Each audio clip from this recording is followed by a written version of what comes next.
Bezrat Hashem, la Gemara de Menachot 99b.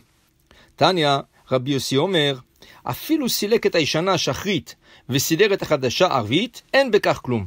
אלא מה אני מקיים לפני תמיד, שלא ילין שולחן בלא לחם. Alors, nous avons dans le Beth Amikdash, dans le temple, il y avait une table tout à fait en or. Elle était en bois, recouverte complètement d'or. Sur la table, il y avait toujours 12 pains. 12 pains faits d'une manière très spéciale.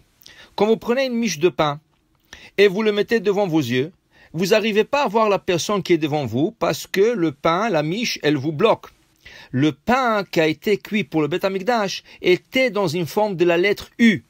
Alors ça veut dire il y avait une base avec deux côtés soulevés à gauche et à droite. Là, si vous regardez à la personne qui est en face de vous, vous pouvez le voir. C'est pour cela que le pain de Beth Amikdash, on a appelé Lechem Hapanim. Hapanim, ça veut dire visage, qu'on peut voir le visage de la personne qui se trouve en face de nous. Ce pain a été cuit le vendredi matin. On l'a sorti du four et on l'a gardé jusqu'à samedi matin où on mettait ce pain sur la table. Mais sur la table, il y avait déjà 12 pains qui ont été posés la semaine d'avant, le samedi d'avant. Alors si vous prenez le pain, ça veut dire qu'il a 9 jours. Il est préparé le vendredi et il est posé le samedi et il reste jusqu'à samedi prochain. De samedi à samedi, c'est 8 jours, plus le vendredi, c'est 9 jours. C'est pour ça que dans Parashat Acharé, Parashat Emor, il y a un blasphémeur. Ish Israéli, un homme israélite, qui a blasphémé Hachem et il lui a dit, si vous êtes un roi, comment ça se fait que vous mangez du pain vieux? Un roi mange du frais. Un roi, on lui fait du pain chaque jour. Et là, ce pain-là, il est de 9 jours. Mais la Mishnah nous enseigne dans le Maxime de Père qu'il y avait 10 miracles quotidiens qui se passaient au temple. Et un de 10, c'était que le pain, lechem hapanim, restait chaud pendant 9 jours. Il y avait encore de la fumée qui montait du pain toute la semaine. Et on pouvait voir comment il restait chaud, frais, toute une semaine. C'était un miracle. Il n'était pas conservé, il n'était pas dans le four, il restait chaud. Et quand les gens faisaient le pèlerinage pendant les 3 fêtes, Pesach, Shavuot et Sukkot, le Kohanim levait la table pour que les gens dehors puissent voir le 12 pains sur la table qui sont encore chauds. C'était un miracle. Alors voilà, la Torah nous dit, Lechem lefanai tamid. Le pain devrait être toujours devant moi. Quand on dit tamid, c'est toujours. Alors la Gemara, elle a un problème quand on enlève le pain pour quelques minutes, le pain de la semaine dernière. Alors la table reste quelques minutes vide et là on place le nouveau pain. Mais pendant quelques minutes, la table était vide. Alors c'est pas tamid, c'est pas toujours. Il y a un manque de quelques minutes.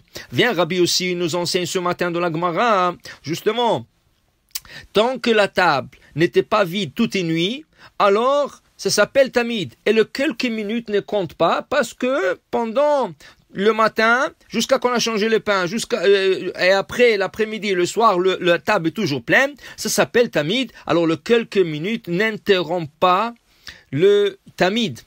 Alors la Gemara vient Rabbi Amé et il dit alors dans ce cas, j'apprends du Rabbi ici notre halakha.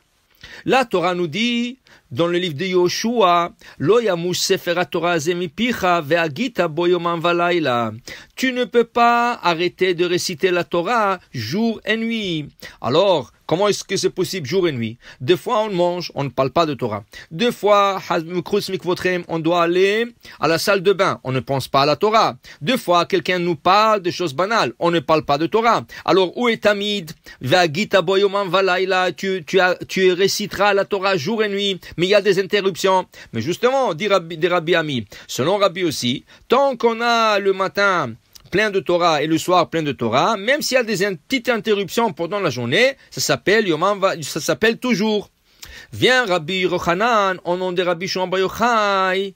Alors il dit, dans ce cas, on peut dire aussi, Afilo lo kara adam et la kriyat shema shachrit ve'arvit, ki em lo yamush. Alors dans ce cas, si tu as lu le Shema le matin, et tu as lu le Shema le soir, ça veut dire que ta journée commence avec Torah, elle finit avec Torah, et entre le deux, il y avait une petite interruption, ça s'appelle tamid. Pourquoi? Parce que c'est encadré depuis le début jusqu'à la fin. Mais Rabbi Yochanan nous dit, ça, c'est une chose que tu ne devrais pas dire devant un ignorant. Pourquoi? Alors, dans ce cas, il ne va jamais étudier.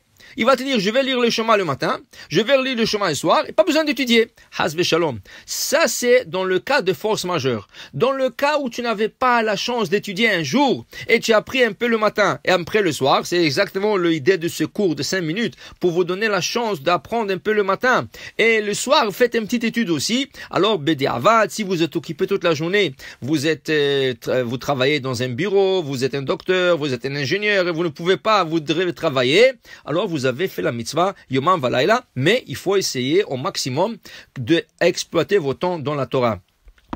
Alors la Gemara continue et elle nous dit Sha'al ben Dama ben achoto shel Rabbi Ishmael kegon shani shelamati kol haTorah kola ma ilmot chokhma evanit. Voilà qu'il y avait un rabbin Dama ben achoto shel Rabbi Ishmael, le neveu de Rabbi Ishmael. Il lui a posé une question. Il a appris toute la Torah par cœur, toute la Torah. Quand on dit toute la Torah, vraiment ce rabbin, il a appris la Torah, la Mishnah, la Gemara, il savait tout par cœur. Alors il vient Rabbi Ishmael, lui dit, oncle, est-ce que je peux aller étudier la philosophie grecque? J'ai appris toute la Torah, je n'ai rien à apprendre. Kara alava mikra. El Rabbi Ishmael lui a répondu, Lo yamus sefer Torah zempicha vagita boyomam valayla.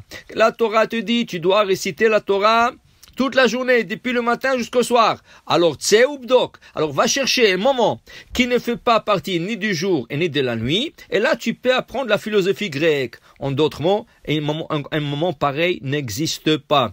Dans ce cas, même celui qui connaît toute la Torah doit continuer à la réciter et la apprendre et la réviser. De là, vous comprenez pourquoi Akadosh Baruch Hu a créé l'oubli. Parce que si on n'aurait pas l'oubli et on aurait étudié sans oublier, alors là, à un certain moment, on serait tenté d'aller étudier la philosophie, des choses comme ça, qui sont pas de Torah, mais la Torah, tu apprends que la Torah. Alors c'est pour ça qu'on oublie et on continue à étudier. Baruch Adonai Leolam. Amen ve Amen.